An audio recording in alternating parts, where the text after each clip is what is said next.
beautiful co-creators, Lilou here in beautiful California with Dr. Heng. Hello, doctor.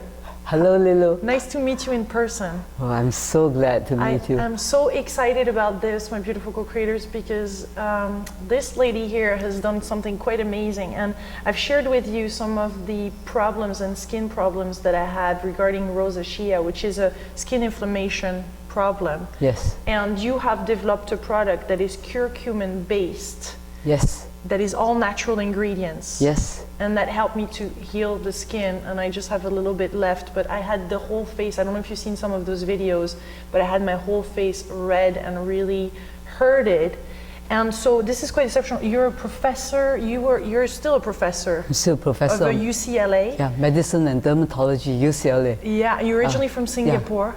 Yeah. Yes. And you have developed this formula that is absolutely amazing. And I want to hear more about it. Tell us everything. Yeah. How did you come up with this? Why were you particularly interested in skin inflammation? How did you? For 30 years, Yeah. I was trying to treat psoriasis.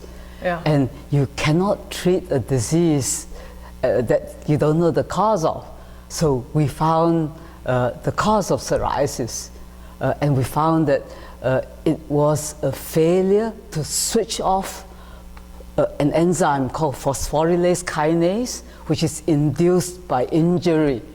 And injury in the broader sense of the word, allergic reactions, infections, sometimes physical trauma. So after you injure the skin, 5 minutes later, the body turns on a series of events to make the skin grow faster. And to adjust. Normally grows very slowly, once in 60 days. Yeah. It gets turned on to grow once in 4 days. Wow. And then, but after you have finished healing, the body switches off and you go back to square one, growing slowly. In psoriasis, because of the failure to switch off phosphorylase kinase, the skin continues to grow at top speed every 4 days, and you get a lot of scale.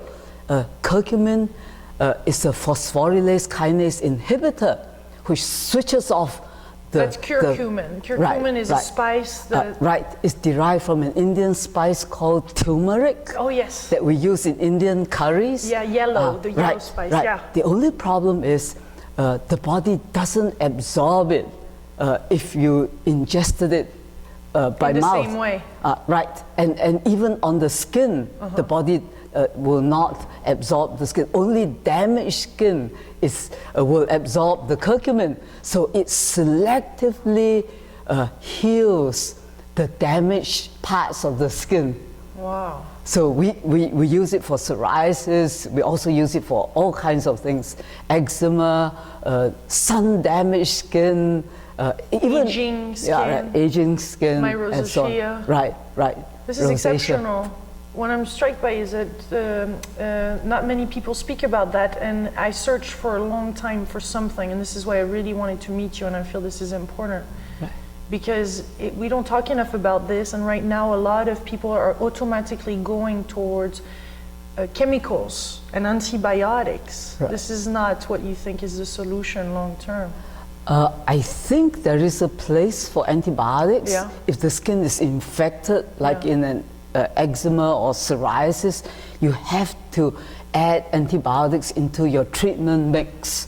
And curcumin is just a part of the whole treatment, which includes lifestyle changes as well. And that's very important. So because if the patient is lactose intolerant, he continues to take lactose-containing foods, his psoriasis will keep flaring up. Yeah, and a lot of us are lactose intolerant, would you say? The East Asians have been found to be 99% lactose intolerant. Wow.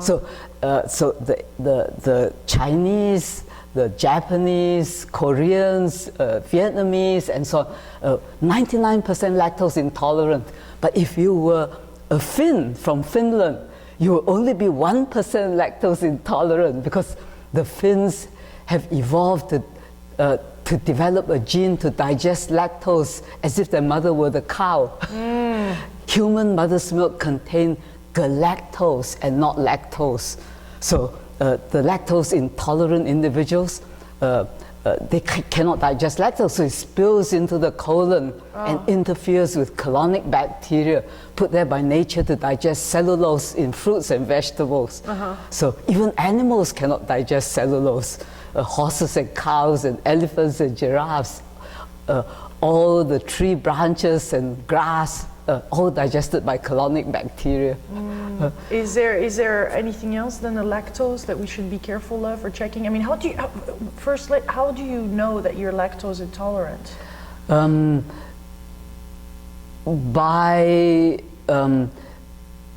Sometimes they have constipation. Yeah. They may not have diarrhea and so on. If they have it really badly, they can have ulcerative colitis and diverticulitis and so on. But I diagnose them when they have dark circles around the eyes, heavy eyelids, and large pores on the cheeks surrounded by dilated oil and large oil glands called sebaceous hyperplasia. That's how I diagnose lactose intolerance. And it goes on to develop what we call acanthosis nigricans, when the skin gets all thick and dark. So they get dark circles around the eyes, the neck, if you're dark skin, gets really dark and thick, and with lots of folds, the armpits, and they finally get skin tags and lots of warts called seborrheic keratosis. So that's how I diagnose lactose intolerant. When I take them off lactose, all these things go back to square one. Within what's a period of time? It depends on whether they cheat. Yeah. But if they do it properly and completely remove lactose, is it pretty fast? Within a year. Right, 6 months to a year, they are much better, much improved. And so they change their eating, they switch it with other products then? They avoid... they do soy, for example? They use soy, they can have almond milk, and so on.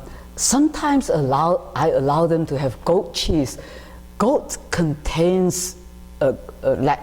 milk contains lactose, but less than cow's milk, and the globules are smaller and more digestible. But someone who is truly lactose intolerant cannot even tolerate goat's milk because of the lactose present in goat's milk. So you have to stay off completely and just eat fruits and vegetables and chicken and fish and apples and oranges, that kind of stuff. Would you say that, just a last little note on lactose, would you say that most of us eat way too much milk, and this has been a big lobby for selling us more milk, but we don't need that much really? Yeah, way too much. Way too much. Right.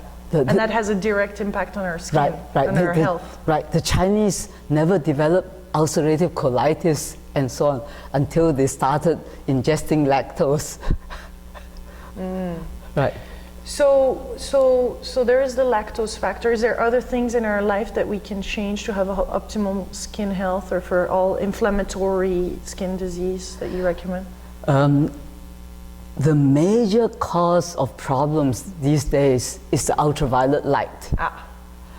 You have ultraviolet B and ultraviolet A. The ultraviolet B causes sunburn, but it's blocked by sunscreen and clothing.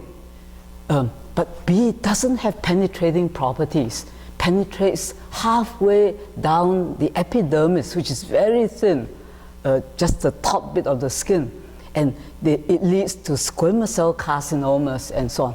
The A is a silent invader and causes basal cell carcinomas, melanomas, and penetrates deep into the dermis and causes wrinkling, aging, all the changes in aging caused by ultraviolet A. The other thing about the ultraviolet A is the bystander response. In ultraviolet B, you only get damage where the B hits the skin. Okay. So in the areas where it's covered by your sleeve, you don't get any changes. The A goes and affects areas not exposed to light. And so you can get melanomas in between the toes, buttocks, and in the covered areas of the body. So the A is really dangerous, and it's not blocked by sunscreen. So that's where the curcumin comes in. Yeah. It repairs damaged skin. Yeah. It doesn't matter what kind of damage. And you put that underneath the sunscreen. You put it underneath the sunscreen. So that the pore can still breathe. And exactly. And the other thing about the curcumin, because it's a gel, it doesn't clog up the pores. Yeah. Because in rosacea, very often you have large pores and large oil glands. Yeah. If you use anything heavy, including lotions, creams, and sunscreens, it will clog up the pores. So we use curcumin gel underneath the makeup and the sunscreen, and the pores are less likely to be clogged up.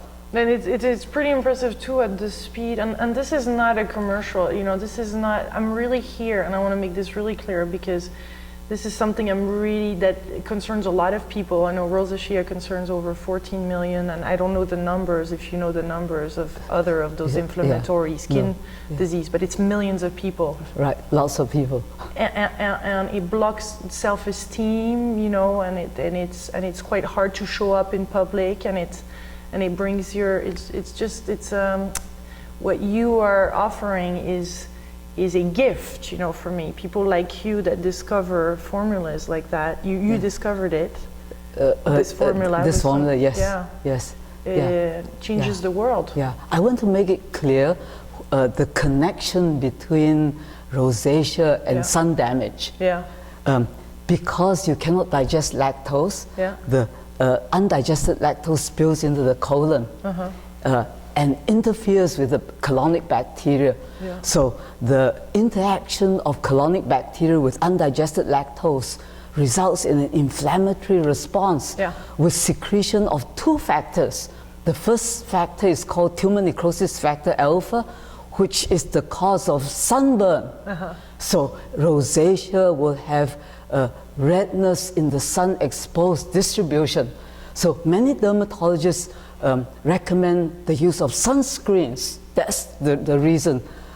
So that's where the curcumin comes in. It repairs burns and sun damage. So it helps rosacea in that way. And the other factor that you get with the inflammatory response is transforming growth factor alpha, which causes your oil glands to grow, little bumps appearing on the skin, you know, little cysts, milial cysts, and you know, and oil gland hyperplasia, your dark circles are around the eyes and thick skin of the neck, and so those tend to resolve when you come off lactose. The curcumin will help somewhat, but the lactose is the most, avoiding lactose is the most important thing about that will help resolve the oil glands and so on. Wow. The curcumin helps with the sun damage. Why did you get particularly interested into this? Why inflammation? Why skin inflammation conditions? Nearly everything that causes skin damage is induced by injury. So sun is an injury. Cuts and wounds. If the kid fell into the fire, the heat of the fire is injury. Yes. So that's what it does. And 5 minutes after injury, you get phosphorylase kinase turned on. So curcumin blocks phosphorylase kinase as if the injury never happened. So that's why it helps. That got me excited about all kinds of things. And you studied. I mean, how did you discover this? How did you put the formula together? You must have done a lot of case studies. We did rats experiments. Right. It's a trial and error thing, you know. And we found a formulation that worked, and we stuck with it. Yeah. And did you started that in Singapore, or it was really the whole process happened here in California? Actually, when I was chief of dermatology at the Veterans Administration, while part of the UCLA academic program, I did a lot of my research then, but a lot more when I came out into private practice currently. Yeah. Right. And the product, this is the one I'm using, the so how do you say it? Psoria-Gold. Psoria-Gold, yeah. And this is amazing. And I just put a little bit on my finger, and in the morning and in the evening, clear the skin, and then I just let it happen. Right. This is amazing. What kind of ingredients are in there? We have the main active ingredient is curcumin. Yeah, curcumin. Yeah. Derived from the Indian spice turmeric. Yeah. And then we have another anti-inflammatory, aloe vera. Yeah. We think it helps. Yeah. And then the rest of it, we have alcohol as a preservative. Yeah. We have water, and then we have a gelling agent. Yeah. That makes it nice and stiff and easy to apply. If it's too weak and runny, it'll be difficult to stay on the skin. It'll flow all over the place. Yeah, and some people really have it covered. Their whole body is covered with redness. Huh? Right. You need very little to a little goes a long way. A little dab will cover your entire arm. Yeah. Well, you must see some patients that are totally, you showed me some pictures of this lady that had so much all over her body, and 2 years later there was no more. No, 4 months later. 4 months later. 4 months later, and she's still clear without treatment. 2 years later. I mean, what a gift, for her. Her life must have transformed. She must just send you flowers every day. Well, I'm just as happy as she is. Oh, this is great. This is so wonderful. And this baby, I was really impressed. Like, he burned himself. So tiny little baby put his fell hand into on the fire. campfire. That's right. And what then, happened to him? I got to see him 4 days later, all blistered. So after a burn, my usual instruction, if you are burned and you happen to get the Psoriasis-Gold, almost immediately, you can put it on every 15 minutes, and the blisters would not even appear. But suppose you see the patient late, and the blisters have already appeared. The instructions are to put it on every hour, on the hour, and within a few days the blisters would disappear, and the wound would heal with no scarring.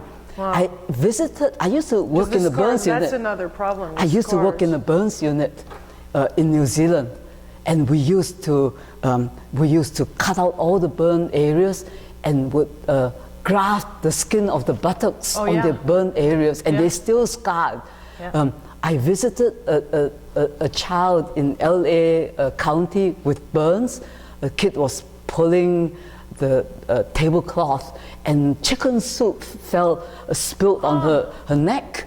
And 2 years later, after 3 surgeries, she was still scarred, and she couldn't lift her head. Yeah. She was so badly scarred, and you cannot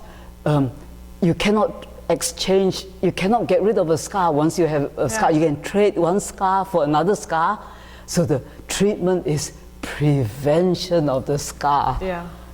That's the treatment.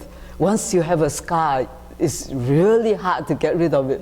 You will re-scar even after you cut off the scar.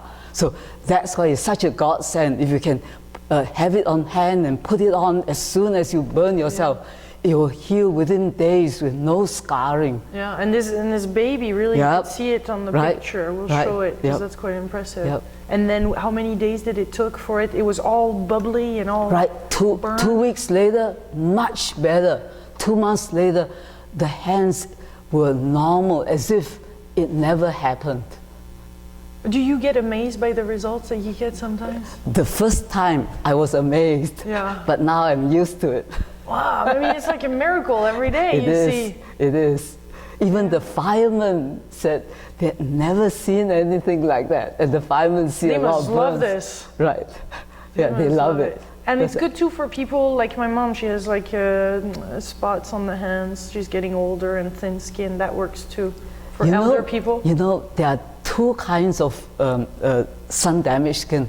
One is the sun induces the pigment cells to make new pigment, so you get a lot of spots like freckles. they won't go away with the Psoriasis-Gold because they are not really precancerous. But if you do have a precancerous lesion, the Psoriasis-Gold will kill the damaged cells and then cause a good cell to be replaced. So you, in the long run, you kill off the damaged cells and you make new cells. So you average good cells. So your barrel of bad apples become, you know, better and better as it goes on. Selectively kills off the damaged cells and helps heal the damaged tissues. But the good skin will not respond to it because they're normal. Yeah. So they have normal phosphorylase kinase levels, and the curcumin doesn't do anything. But the damaged skins have elevated phosphorylase kinase levels, and those are the ones that get repaired. How does it work to really get to a place for a doctor to break through to new, like to inventions like that really impact?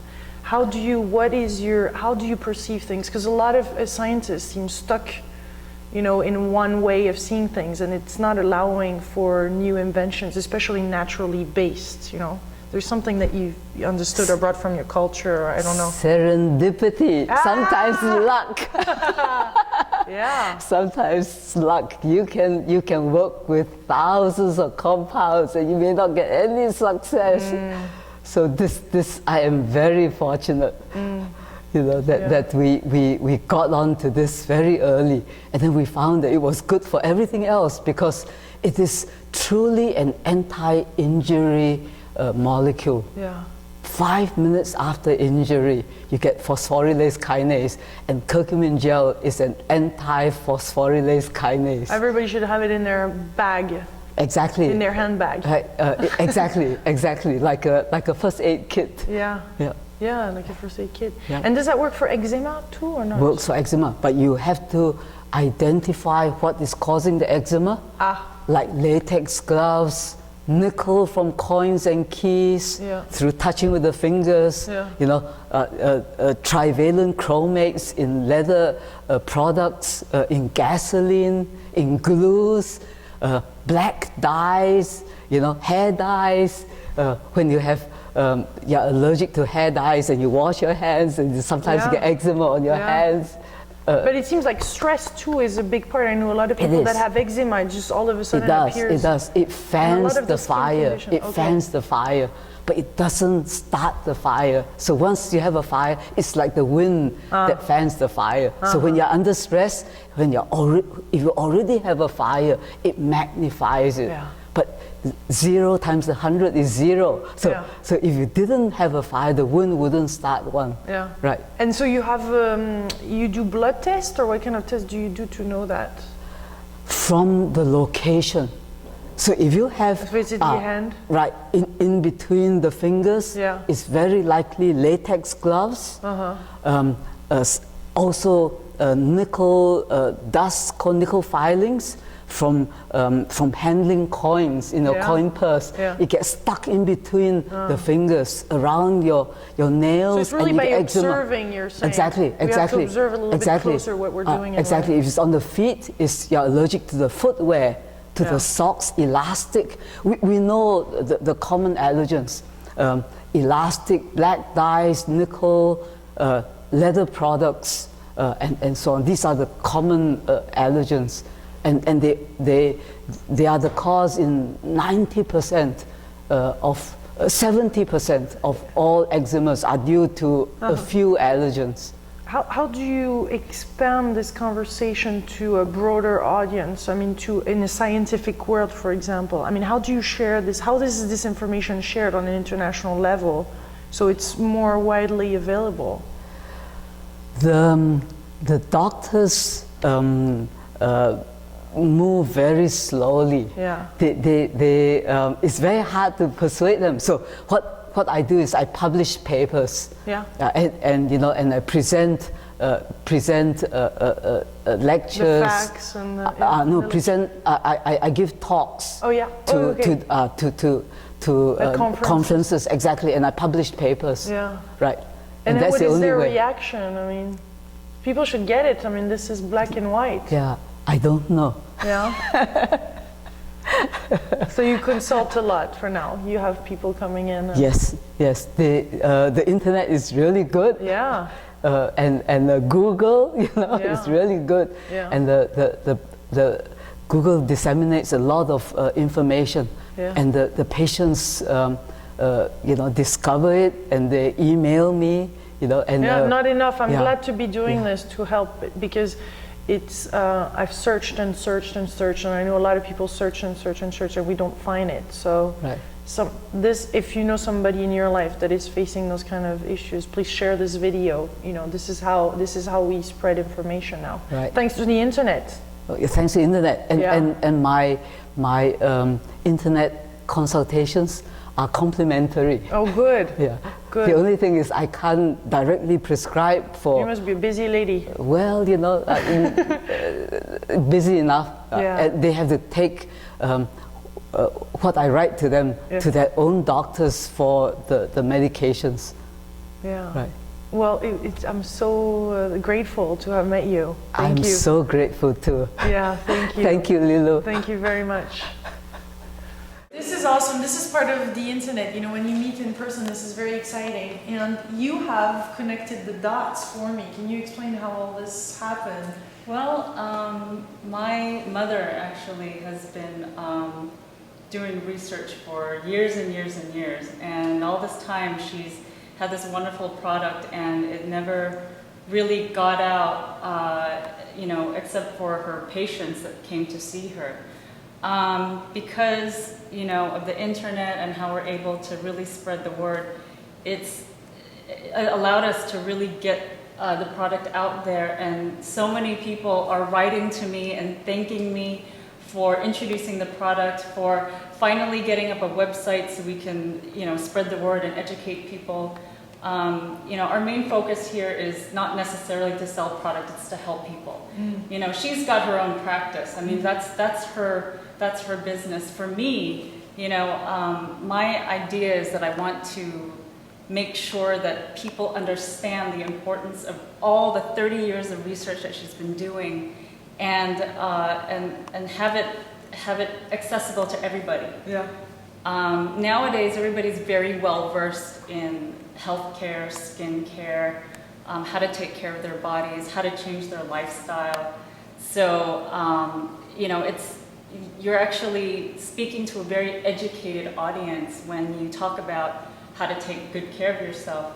And so far we've gotten really good responses, and I'm really happy actually that we can sort of accelerate things too by talking to you about it. Yeah. And how did we connect it though? How did you find out that I had the rosacea? Well, a patient of Dr. Heng's contacted me, and then she contacted you, and she kind of put us together. Yeah. And It's the magic of the internet. yeah, and she kind of helped spread the word. I mean, she had absolutely nothing to gain from you know, telling Yeah. you about it, except for she really wanted to help Yeah. you, Yeah. so you could spread the word and help everybody else. Yeah, that is going through that. Right, and you know, we've gotten such good testimonials about the product for different applications. And I'm one of them. And you're one of them. This is really exciting. No, this shows the magic too and the beauty of the internet to share this kind of information. And, Yeah, and it's good to meet in person. I didn't know that the Juicy Living Tour would come to LA that soon. Yeah, yeah. No, I've been following it since the beginning, you know, and you know, since April when I was a member of your website. Yeah. So then when I envisioned it, I said, Lilou's going to come to my house. You're a powerful manifester. And she came here. And we get your mom on camera to explain in very lengthy details, you know, what's really going on and what's her research, how this works. You know, because from a non-scientific point of view, it is important, I think, for us to educate ourselves to understand better and to share that with other people that might be in need. Yeah. And that we all play our role of sharing that information. So, yeah. thank you. Oh, no, thank you. It's awesome. Thank you.